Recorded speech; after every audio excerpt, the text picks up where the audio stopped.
If you have kidney problems, before doing anything else, before making any changes, there's one crucial step you must take. You have to confront and defeat the first thing that's causing the damage. So ask yourself, is your blood pressure under control? Are you taking the right steps to prevent diabetes? Are you managing the constant inflammation that might be wreaking havoc on your kidneys? Here's a message from one of you. I stumbled upon your channel after being diagnosed with stage 3 CKD and proteinuria. I was really worried, but with your advice, I started taking vitamin B, curcumin, and acai fiber to help clean out the protein in my urine and all the junk in my blood. I actually reversed my stage 3 CKD back to stage 2.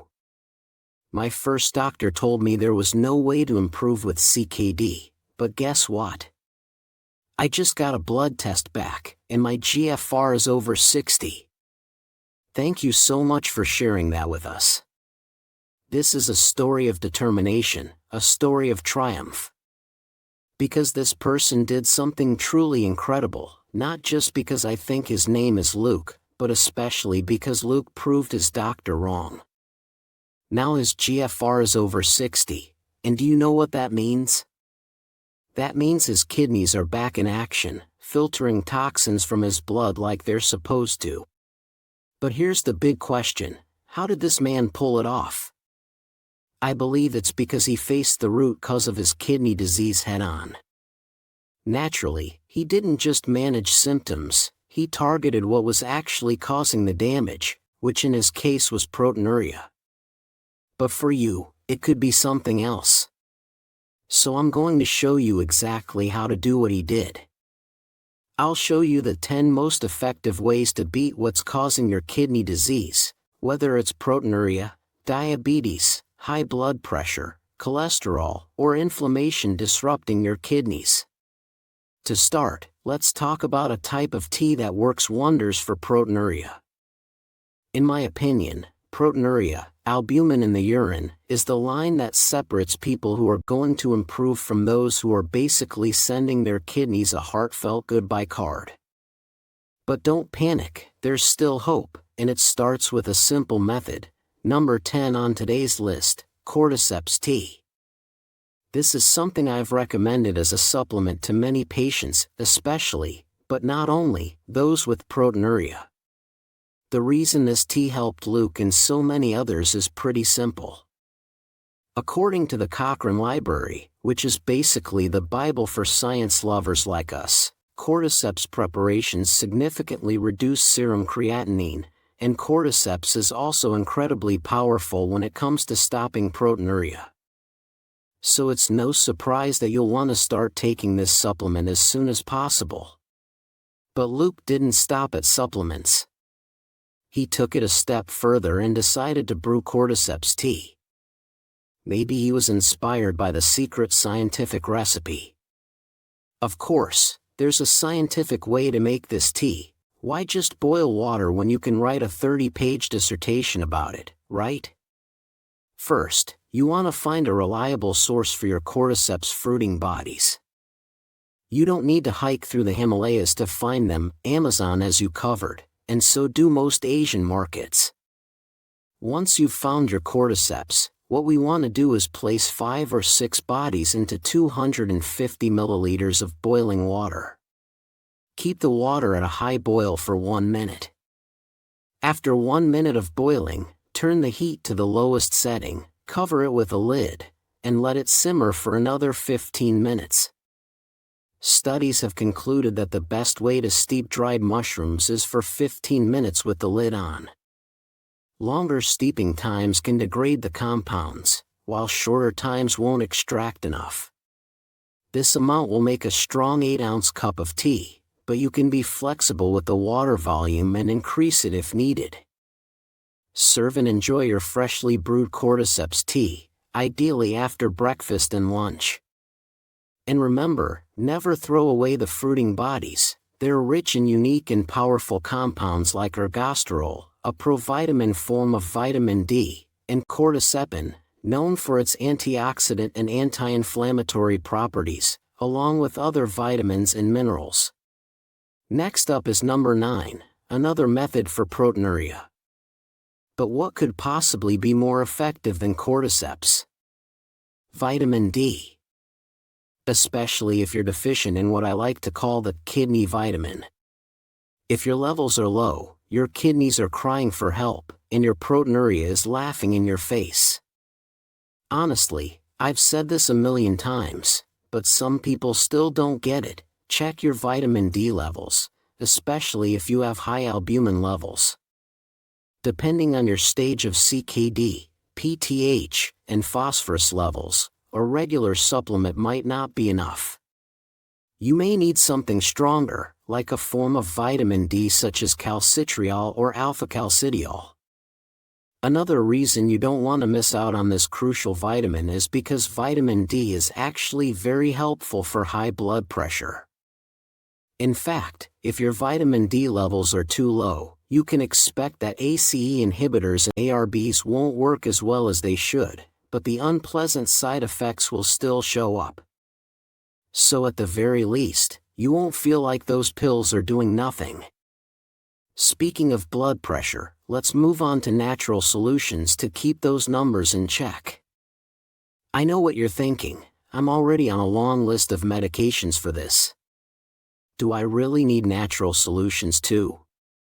Here's the thing with blood pressure. In one of the most important studies on improvement in kidney disease, CKD patients who were on ACE inhibitors or ARBs and loop diuretics, the most common blood pressure medications, didn't see improvements as consistently as those who weren't on them. You see, we live in a world where the most common antihypertensive medications are not only known to cause high potassium levels but can also damage the kidneys. This is a big deal. Please don't just stop taking these meds if they've been prescribed. In reality, uncontrolled blood pressure is a million times worse than being on the medication for it. Instead, what I want you to do is take action right now to improve your blood pressure naturally.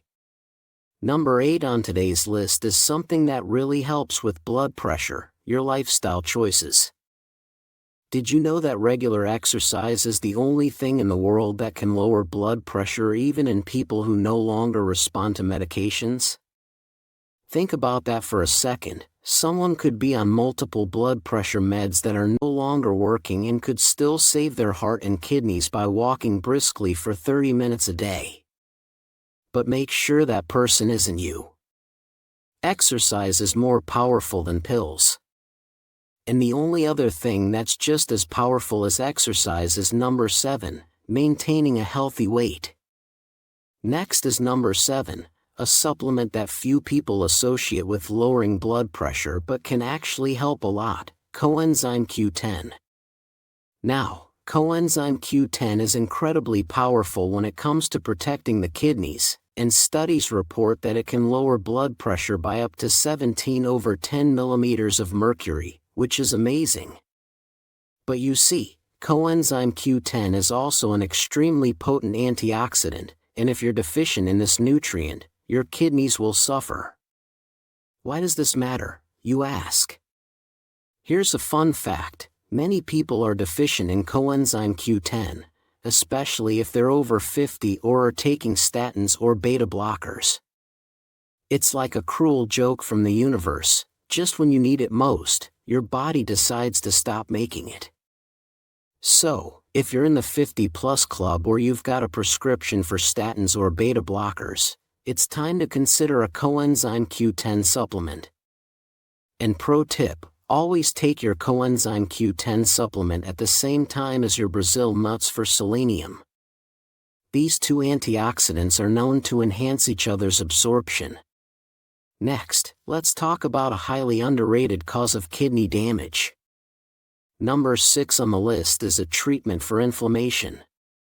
When I say inflammation, I'm mostly talking about inflammatory conditions that harm the kidneys through an inflammatory process. This includes glomerulonephritis, also known as nephritis, lupus nephritis, interstitial nephritis, vasculitis, and even nephrotic syndrome. But here's the thing: Most CKD patients experience some form of inflammation in their kidneys, even those who haven't been diagnosed with one of these conditions. So, if the conditions I just mentioned sound like words you'd need to Google, that might actually be a good thing for you. Trust me, knowing the names of complicated diseases is never a good sign, unless you're a doctor, of course. But like I said, even if you don't have one of those fancy named conditions, your kidneys could still be under attack by inflammation. Want to know if inflammation is attacking your kidneys? If your C-reactive protein, CRP, levels are high, especially above 5 mg per liter, you need to take action. Fortunately, the solution is much easier than trying to pronounce glomerulonephritis. Let the B vitamin group step in, with vitamin B12 taking the lead. Studies have shown that when your B12 levels go up, those nasty inflammatory markers go down. Now, vitamin B12, along with other B vitamins, is something you always want to supplement when you have CKD, especially if you suspect inflammation is present.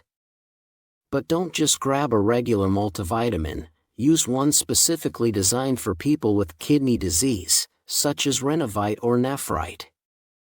Now, onto our number 5. This one is very effective, not just for kidney inflammation but also for symptoms of inflammatory conditions like gout and osteoarthritis.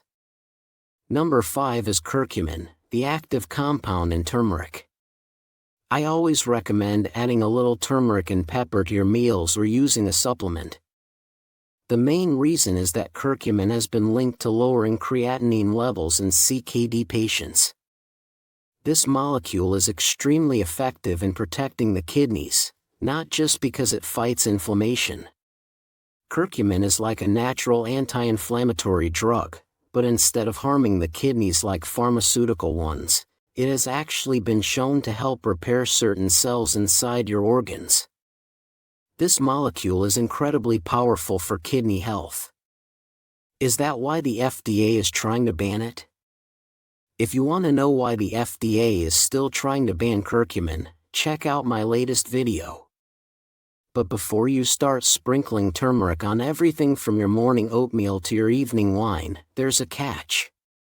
If you want to benefit from curcumin's organ repairing abilities, you need to combine it with another supplement. This combo is especially effective for people with diabetes. So, let's talk about diabetes for a moment. Turmeric's kidney repairing power is multiplied when you take it alongside astragalus. Recent studies found that combining these ingredients can deliver incredible results in healing diabetic wounds. It may also help detox excess glucose from the body, and most importantly, this combo can increase kidney function by 12.4% in stage 4 CKD patients in just 3 months, which is amazing.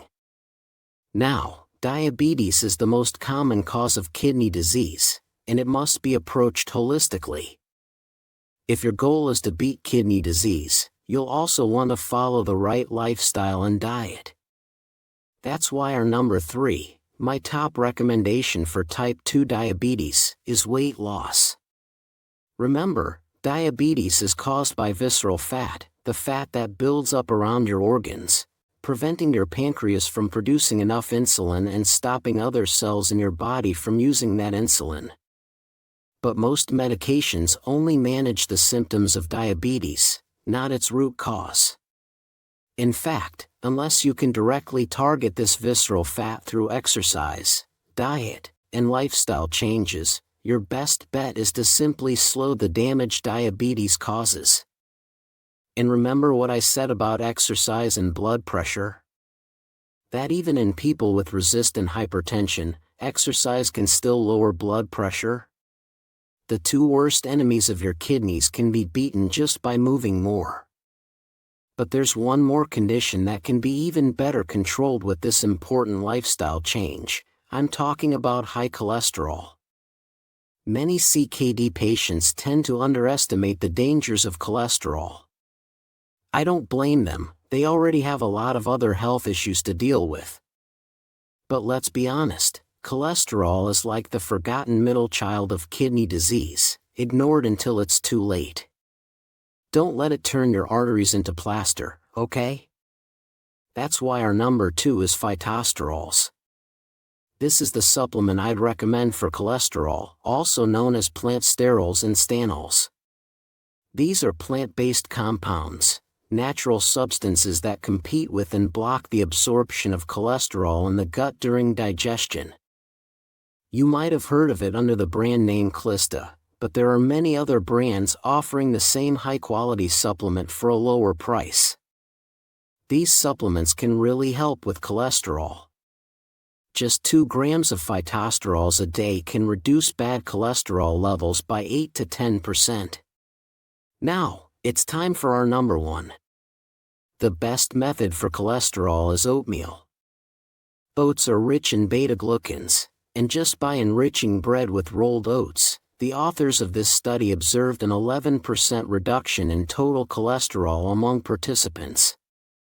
And I know these are just numbers from a scientific paper, but if you saw how many people drastically improved their blood test numbers just by switching to unsweetened oatmeal breakfasts with fruit and seeds, you'd be on my side too.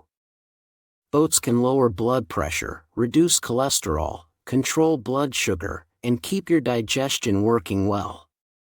That's all for today. Thank you for watching.